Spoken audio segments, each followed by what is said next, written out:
మీ అహలు ఇంధనస్సులా ఉంటే మీరు సరదాగా గడపడానికి సిద్ధంగా ఉన్న పిల్లలే.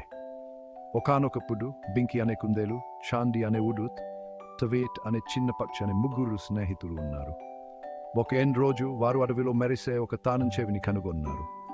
ఇది ఏం తెరుస్తుందో అని బింకి ఆశ్చర్యపోయారు. వారు ఒక దారిని అనుసరించారు.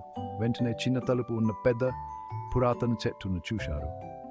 చాండి తానం చెవిని లోపలికి వేసింది. తలుపు ఆగి తెరుచుకుంది. లోపల మాట్లాడే చెట్లు, మిపాయి పర్వతాలు, చాక్లెట్తో చేసిన నది ఉన్న మాయా ప్రపంచం ఉంది. హబ్బా అని ట్వీట్ అంది, మనం అన్వేషించుదాం. వారు రుచికరమైన పిండి వంటలు మరియు మాయా అంబ్యాప్ను ఇచ్చిన స్నేహపూర్వక మంత్రగత్తెలను కలుసుకున్నారు. అంబ్యాప్ వారిని మెరిసే రత్నాలతో నిండిన నీటి పెట్టె వద్దకు తీసుకెళ్ళింది. బింకి, చాండి మరియు ట్విట్ వారు ప్రత్యేకమైన దాన్ని కనుగొన్నారని తెలుసుకున్నారు.